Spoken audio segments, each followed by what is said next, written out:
Now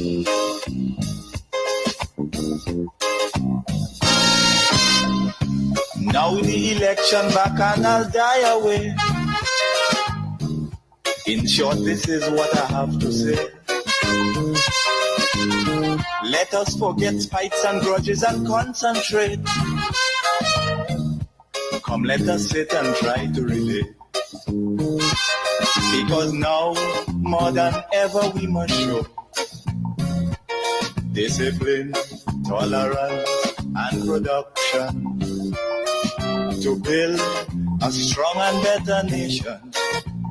I say that is the main foundation. So come, let us work hand in hand, because this is our land. Come, my brother, come, my sister, and let us build a nation together. Oh, yeah, yeah.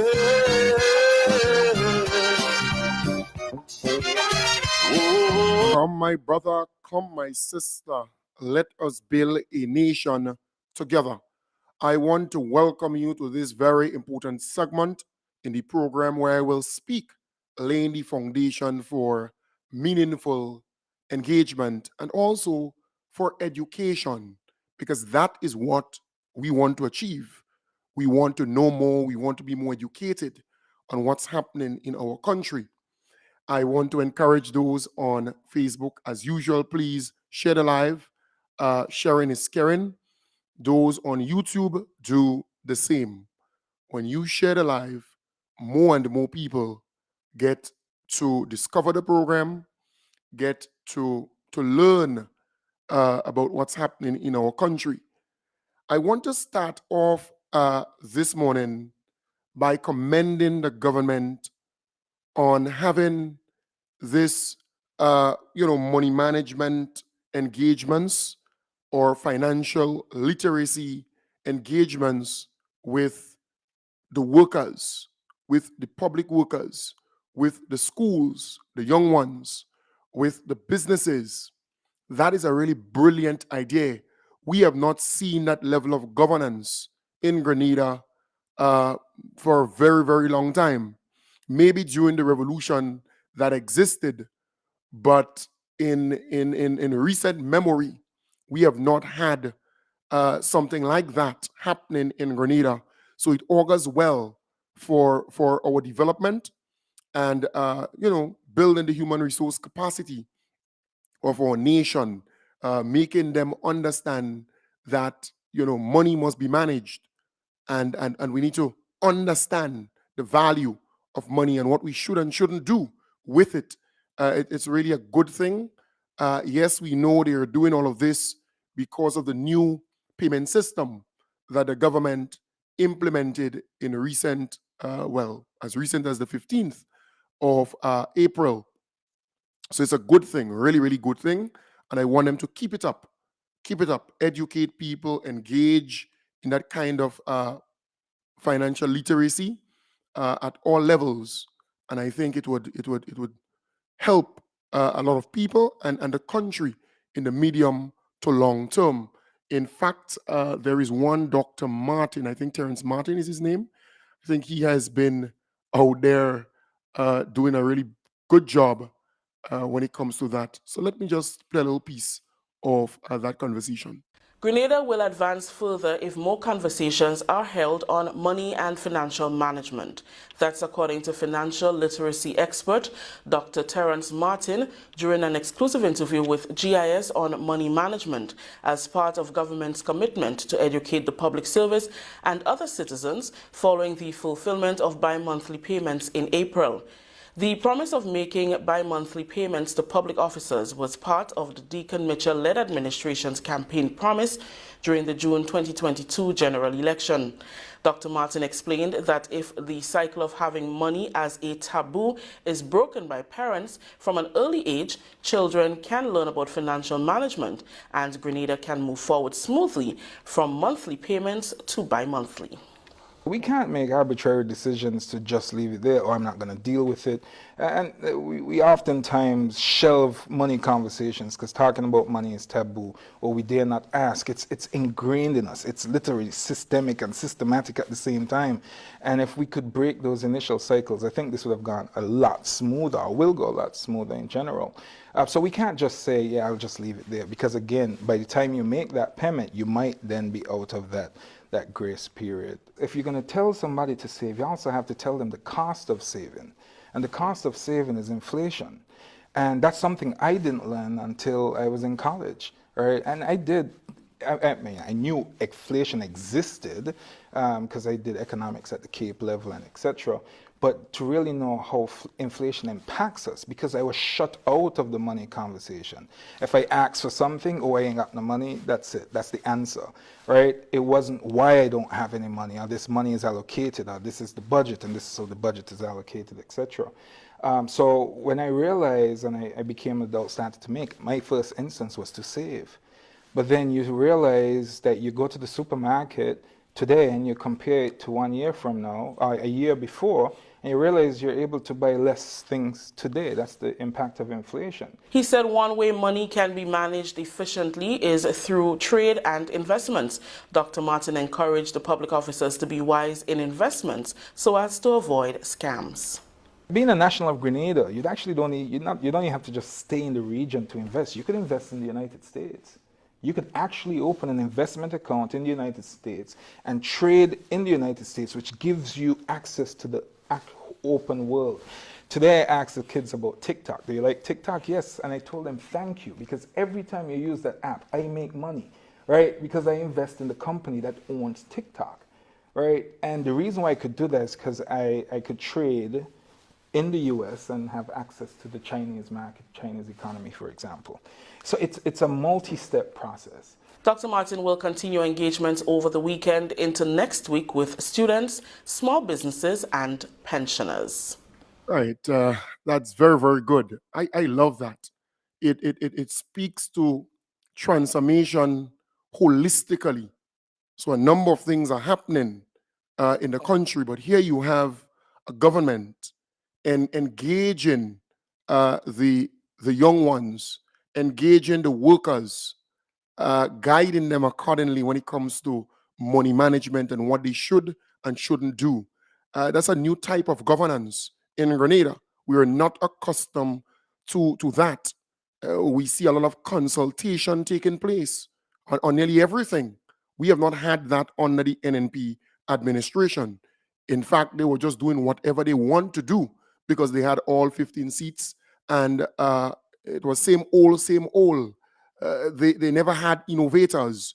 They never had creative thinkers and visionaries within that, the NNP government at the time and so on. So we are seeing something totally new and uniquely different. And I want to commend the NDC for going about it that way. That is good governance. That is real transformation. So kudos to you, thumbs up to you. I want to move on. May Day will be sometime next week. Excuse me. Sometime next week, it will be May Day. The workers will go there and enjoy themselves. They would have their placards and other things like that. And I am really looking at what this whole thing will look like, because it is very difficult for workers to now go on the streets and chant slogans against this government. It is very difficult for them to find that because this government has done more for workers in 9 months, 10 months than the NNP did in 23 years and a half. You see now the government is focusing on minimum wage to increase what they earn on a monthly basis to keep in line with inflation. That is so important because things are going up every day, but the salaries of workers have been somewhat stagnated. So we are seeing the government focusing on that minimum wage.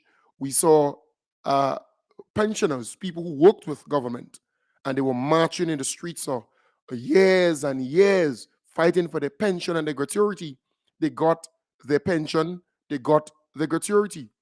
You see the teachers' union, for example, getting 13% increase, 4%, 4%, and 5%, 13% increase on their salaries with fringe benefits, all the benefits that they were looking for. And the government is encouraging the Public Workers Union, police, prison, and all the other unions to fall in line and take that increase, right? You could negotiate for your benefits and other things like that, but do that kind of fast so things will be pretty much where it's supposed to be financially, because this government is a pro-worker government. It's a government that loves workers.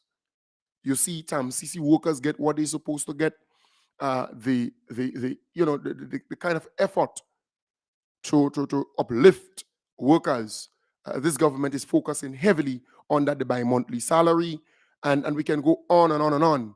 It is very difficult for workers to now carry a placard, right, cussing this government or running down this government. It is just difficult for them to do that. But let us see how it goes. May Day, we look forward to it. And we hope that the workers could put placards out there thanking the government for the many good things that they have done in the last 9 to 10 months. That would be a first, because historically, May Day is all about, going after the government or going after the employer, because there was always a kind of antagonistic environment, a kind of, tense environment between the workers, the employees, and the employer, particularly the government. It was always tense, but now there is harmony. Now there is tranquility. Now there is peace. Now there is working together to achieve the bigger objective. Right? We are in this together. That's the approach. I am not against you. You're not against me. Let us work together to build country. We all can benefit. We all can move up together. So the government could realize more productivity. And as a result, the working environment will be better for all of us. And that is what you want as you move forward. So again, it is really a good thing. And we hope that is reflected on the placards of the workers. That is what we would like to see, because workers are happier now. Things are happening for them. In fact, yesterday, a gentleman, because I was up on the western side, I was not able to do the program yesterday, and a gentleman said he's so impressed with this administration. He's now registering to vote. He wants to vote for them. He said he never voted in his life. But the next time round, he wants to vote for them because he loves to see what is happening in the country. The roads are being fixed. The polyclinics and medical centers are being upgraded. Supplies are coming. And in some instances, they have received a lot of supplies in most of the clinics and so on.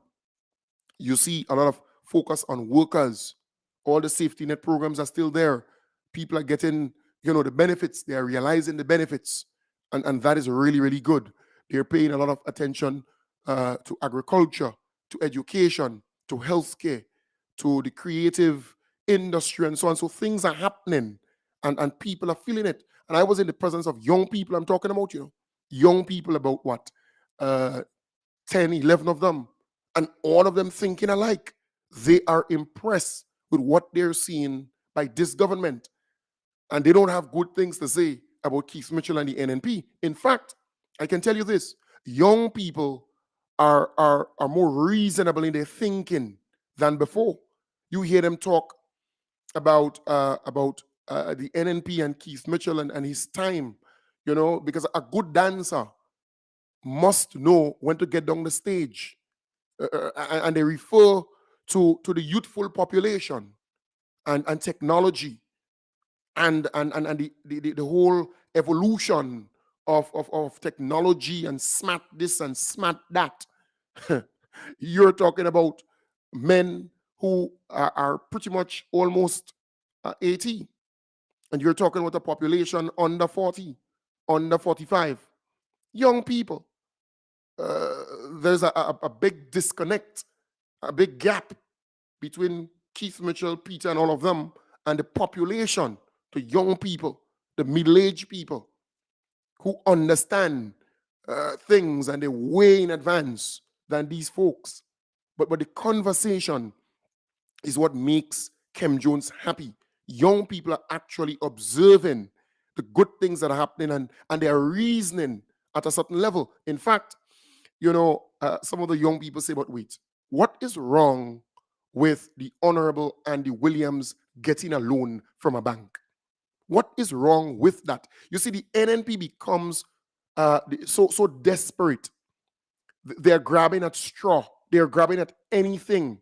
So the reasonable thinking Grenadian or Grenadians, home and abroad, is now questioning the motives from the NNP end. What really they're trying to achieve?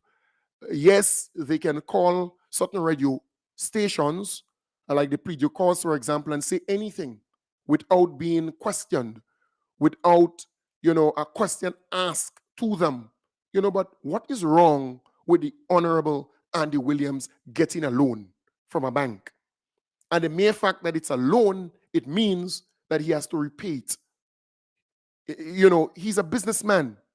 And not only that, the NNP is so accustomed to poverty that they don't see the need for generational wealth or the need for the members of parliament to also be comfortable financially.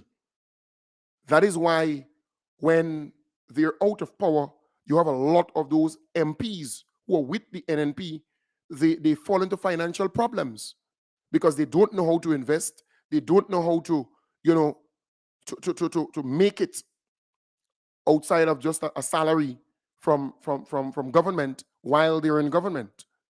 You see, what is wrong with the Honorable Andy Williams getting a loan from a bank? And what I was able to do is clear up the whole conversation regarding this loan that Andy Williams got, right? I was able to clear it up because, look, Sheldon Scott and the NNP and all of them, they're out there misleading people, in my belief, right, on this particular subject matter and many other things. Because I was able to say to you that the document that this guy has showing out there is really a deed. It's really it's like a conveyance, a document transferring or giving the authority to the bank to your property that you put up as security. That is exactly what it is. So the bank would merge that together. So they would update it. They would update that document. So when they realize that what I actually put out there on Friday is the fact and the truth, they are now trying to twist the tongue regarding this particular subject matter, because I was able to get from Andy that document that speaks to the $600,000 loan. That is what he got, a $600,000 loan. And nothing is wrong with that. He's a Grenadian citizen and he has a right to a loan. And to get the loan, he has to meet certain criteria. He has to meet certain standards, certain requirements, right? So he was able to get that loan, the $600,000 loan. But the NNP is out there telling you it's $2 million, 2-point-something million loan, which is a lie from the pit of hell, because they know that it was under the NNP administration. Andy Williams, the businessman, got that loan when his business was destroyed by fire in 2017. They know that. They're fully aware of that. Remember the Grandlands hotspot that was destroyed, and Andy lost $1 million+ worth of goods and other things, equipment and other things. So he was able to approach the bank and get, because that's his bank, That's where he does business, right? The Grenada Development Bank. It's simple like that. But it was under the NNP he got that $2,060,423.77 loan under them, under the NNP. And they know that, right? They also know that the $600,000 loan was recently, but he applied for that even before he entered the politics, even before he won his seat. So they know all of that, right? But what we now concluding is that that particular loan of $2,060,423.77 was given as a trump card so as to own him, so as to control him, and to woo him over to the NNP side. But that did not happen.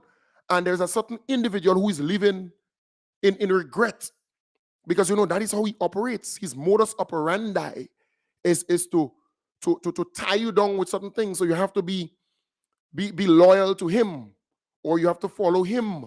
Because they thought that Andy was an NNP. They thought so, Initially, in fact, when Youth for Change engaged Andy, he also had a meeting with a certain leader of a party. And they tried to get Andy Williams to come over on their side. But Youth for Change was engaging Andy consistently. So DNA engagement, Andy and I, we go down really well. In fact, before people get to know about the hotspot and the hotspot, remember, it was on this program Andy used to promote his stuff from the get-go, freely so. My buddy, my boy, right? He was able to send his people on the program and promote what he had, the hotspot, and it took off, right? Really, really took off. Not only that, I said to friends, when COVID struck Grenada, it was the hotspot with Andy Williams that I team up with. So I was providing him with the money to get all the hampers and so on. Never you forget that, And we have to be grateful to Andy Williams, because he was able to, with his staff, organize all of this thing for me, and I just go and pick up. Because remember, people were afraid to engage those with COVID, but I was brave enough to engage them and help them because they couldn't go out. I had to bring hampers to them with the assistance of you, the people out there. So we were able to impact the lives of so many people. But Andy was very important in that whole process. Lest you forget that. And that is why me and Andy Williams, our relationship is like the way it is. Because I don't forget things. If you're good to me, I will always be good to you. I will always be thankful to you. That is how I operate. So I don't forget that. But I believe the reason why they're targeting Andy is because they were not able to get him on their side. They were not able to woo him over to their side. Because I red flag Andy from day one, right? I could see a politician or a person who has potential in this whole political field way in advance. That's how I do. I scout around. Even all now, I am scouting around for to identify key people who might be able to run in different constituencies come the next election. That's how I operate, way in advance, right? That's how Kem Jones operates. Because remember, the next election, there will be folks who ran in that one that just gone there who may not run in the upcoming election. You get somebody else who could win the seat. There are situations like that, right? So you change some of the people. So you have to get key people who can do that. That is what the politics dictates. So our relationship goes back, way. When we engaged him, we ate, we had a chat, we conversed about his possibility of getting into the politics and trying to get him in, right? So a lot happened behind the scenes. And look, I try not to take too much of credit and toot my own horn, but the record is there to show what we were able to do. So we are convinced that this particular big loan that was given to him was an opportunity to woo him, or more or less control him, right? To get him to support them and follow them. We believe that because they have done it in the past. In fact, the reason why this party is so angry, so upset with the tax amnesty is because they have used this particular tax issue to have those business people over on their side. Let me explain to you what they have been doing when they were in power for the many, many years. A businessman who owes government $2 million or $3 million in taxes, right? The government could move on that businessman anytime to say you have to pay up, right? Or else we will acquire what you have and get our money. But they were using that as a trump card on those business people to say to them, well, I'm not coming after you, but you must support me. I'm not coming after you to pay the taxes that you should pay, but if you don't support me, if you don't give towards my operation and so on, then I will come after you.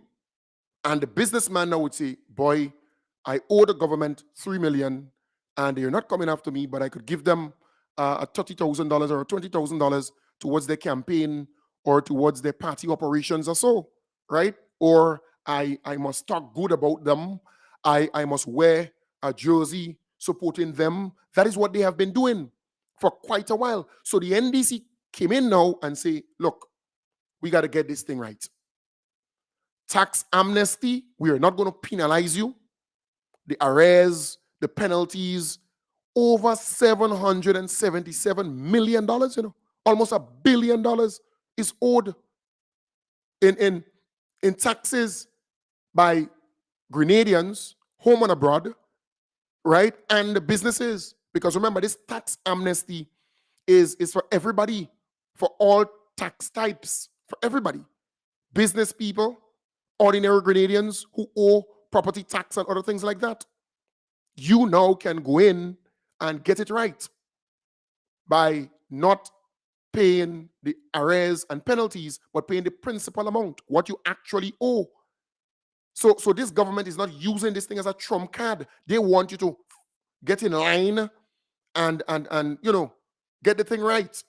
Tax compliance is important because come next year, it will be a different ball game. And look, if you believe you're going to next year cry or bawl when the government comes after you for the money, we will not hear you, because here is a good opportunity to get it right, to get the thing right, to go in and pay up $777 million outstanding in taxes. What the NNP was doing all those years?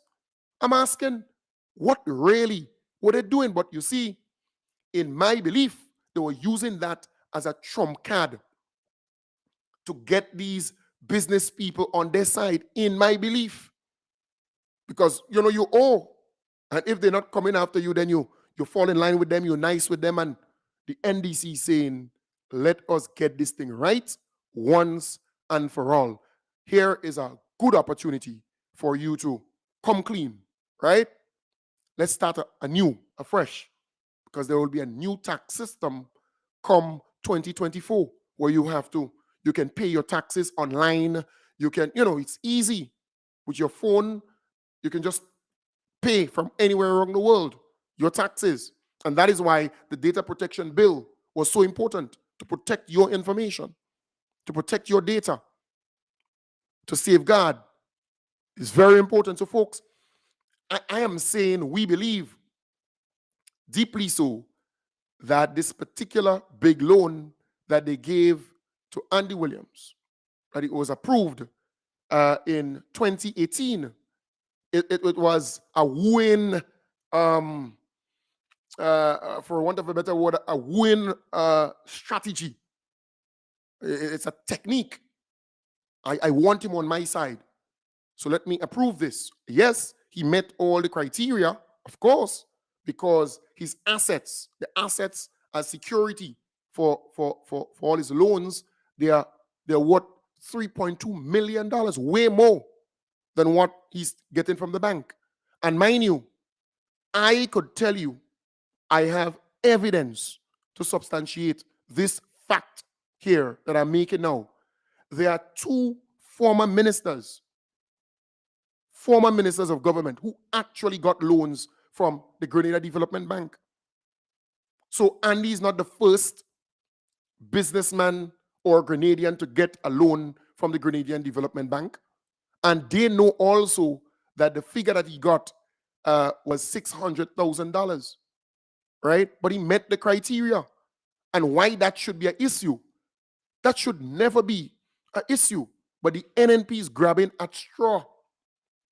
They're grabbing at straw. They're desperate. They want to be relevant because they know they have serious infighting within the NNP. Serious infighting. In fact, they had 2 meetings in St. Andrew Northeast. 2 meetings in there. And they organize, little groups to go in as delegates to support Peter against Keith Mitchell. That is what they're doing. They're planning over time to achieve that objective. And the MP in that particular constituency is supporting Peter and organizing to get rid of Keith Mitchell. So there is real infighting within NNP.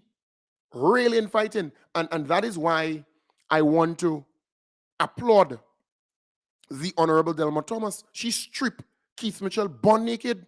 He can't recover from that. But the same big stick that beat that cat, go beat that dog.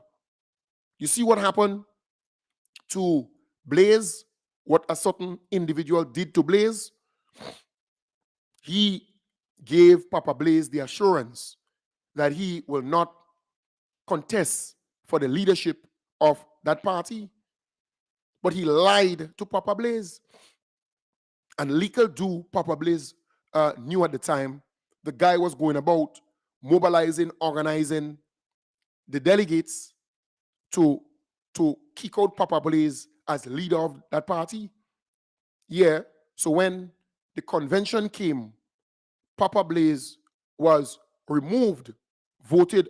Well, he did not win the votes. The delegates voted for a certain individual. But Papa Blaze was prime minister. And remember what happened? Papa Blaze fired a certain individual. He was a minister of government, fired a certain individual. Don't forget history, because it will repeat itself. So a similar thing will happen with this party. A similar thing. So they're going about and organizing. In fact, there was some dinner, luncheon done for elderly folks by my good partner Pedro, right? Pedro is working tactically to remove Diablo, because Diablo believes that he going to call the convention when he has all the votes, all the delegates that he needs to retain the leadership of the party. But Pedro is working overnight to make sure that Diablo loses that leadership contest. And he's working extremely hard behind the scene to achieve that. So there is serious infighting within the NNP. Serious infighting. And Diablo knows that Grenadians have had enough of him, but he also understands that Pedro is either early 70 or almost there. Pedro is not a young guy too. Pedro is pretty much a senior guy. So he knows that. And I am extremely, extremely happy to see what is happening within the NNP, all the infighting, all the melee, all the bacchanal. And it says that this organization was a shell. A shell. They pretended that everything is all nice and dandy. But we are seeing, indeed, there were serious problems there, because when you micromanage, after a while, when that Jenny or that donkey gets away, you can't control it, and that is what is happening now. They can't control that donkey within the NNP. It's real problems, real chaos. But I love to see what is happening, and I want us to encourage it. More of that must happen because they're trying extremely hard to derail or to distract us from what is happening there, the chaos within the NNP. NNP is chaotic. NNP is mashing up by the minute. Real problems within there. In fact, Rara couldn't go on that program this week because she's always out there criticizing the NDC. But now, NNP in a mess. NNP is a wreck, and people are seeing it. She can't speak. She got lockjaw disease because it's not happening in NNP. The mess, the instability, the infighting, the problems, the tug of war, it's taking place there. So they want to bring the Andy loan and make it an issue. But nothing is wrong with Andy Williams getting a loan from a bank. Nothing is wrong with that. And they know that. But not only is nothing wrong with it, but the figure that they're putting out there, they know that they're lying. They know that they're deceiving the Grenadian people. And what Andy's bank information and private stuff has to do with these people? What? And then you have this reporter, the big one, the fat one, right? Out there defending Sheldon Scott and talking about the information is public information and it was not leaked and all kind of nonsense. And you asking yourself, but wait, that's the same woman, and she always at press conferences with she angry self, asking all kind of stupidness most times, right? You asking yourself, but I thought she's supposed to be independent, right? I thought she's supposed to be but she's defending them, and she's on that line. And that is why I tell you, I know where she stands politically, and I know whose bidding she's doing. I know that. That is why she found herself in St. Mark in that piece of interview with that individual. It is really sad because they know the truth, but they continue to mama guy and papi show people out there because they know Grenadians are consuming a lot of information. A lot of information. Grenadians love, they love gossip, they love old talk, they follow nearly all talk show programs and so on. The good thing is that more and more people are becoming conscious-minded, more reasonable in their thinking, and that is why I am able to maintain the high numbers of listeners and viewers, and it continues to grow. And the others, they are losing in numbers and viewers and listeners because people now getting to understand things. They're more educated. They're more reasonable in their thinking. They're more conscious-minded. They are now liberated somewhat. And as a result, our platform continues to grow and grow and grow. And they continue to lose viewers and so on. So we have to continue on that path. But I'm extremely happy that I am able to educate you on a number of things because, they came out and they talk all kind of rubbish. All kind of rubbish. But when I presented this document to you, right? When I put this to you, where it says a security was made for the first $300,000 that Andy got, and the second security as a 10 square feet of land for the second $300,000. And one loan came from the micro small something support fund. It's like a Caribbean Development Bank operation, something like that. So that loan came from there, and they know that. Like, what's the name of that fund? Right. So it's the micro, small, and medium enterprise, the MSMEs support fund. So that's where the first $300,000 loan came from. So they know that. The facts are there to prove that, right? And when I put that out there and I expose them to say it's $600,000 loan this goodly gentleman got, and not $2 million. He got $2,060,423.77 loan under the NNP administration from that same bank. And they know what they're doing.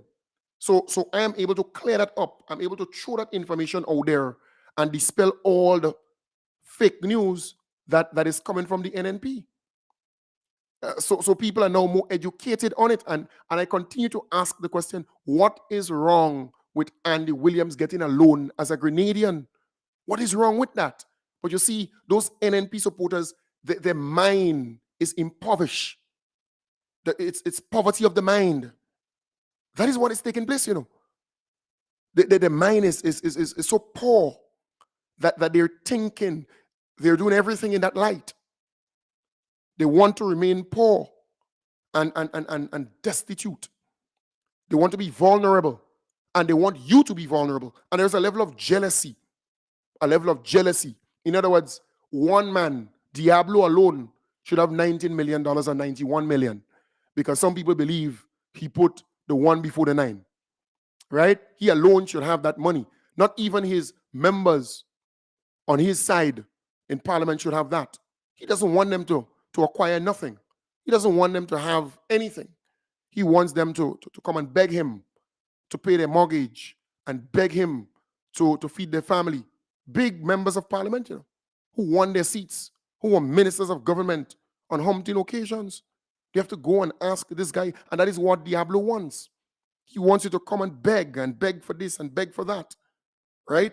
That is exactly what he wants. And you know what's amazing in all of this conversation?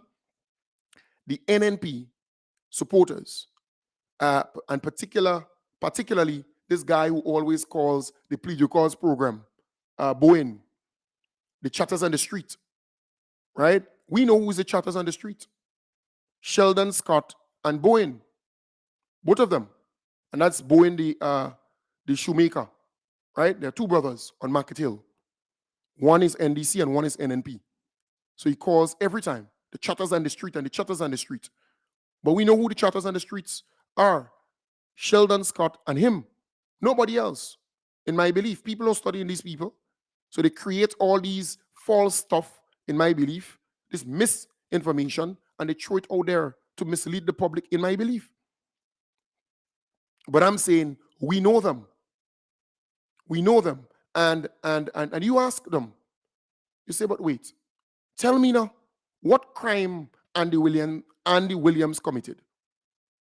Huh? And not only that, ask them, but why they're not talking about the shrimp farm where we lost $50-something million, right, under the NNP? Huh?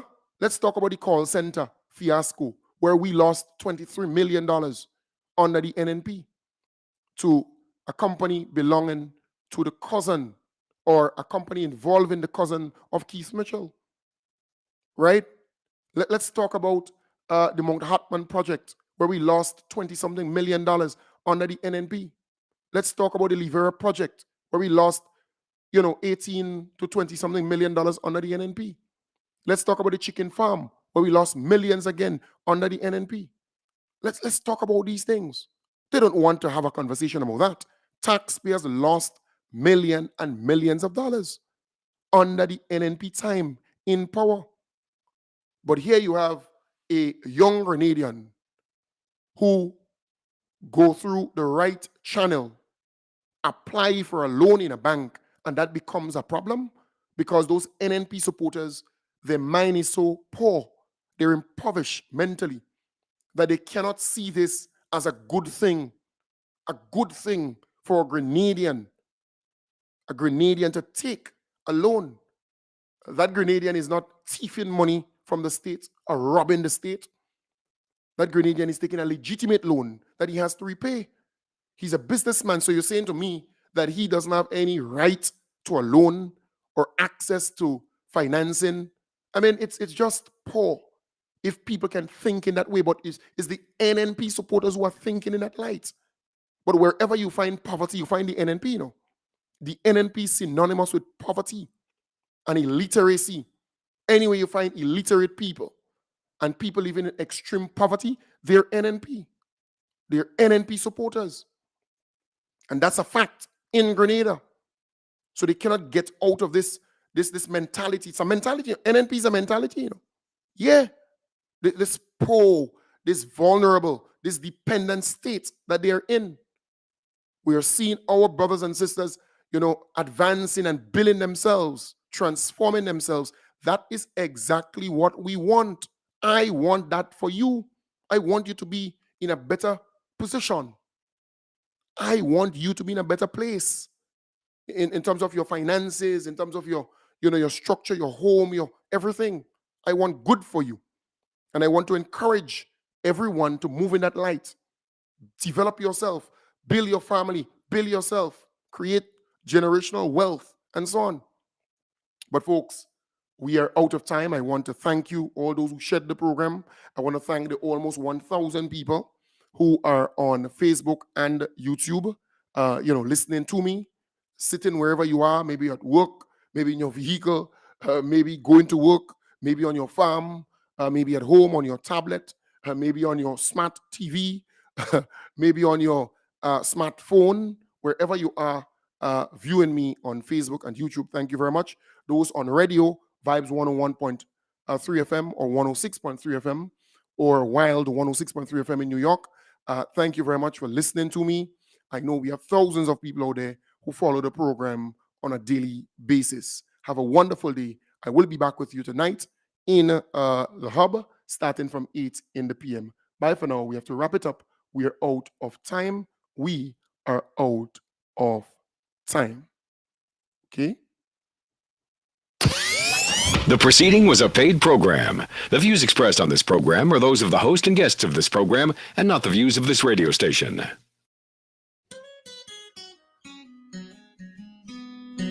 THA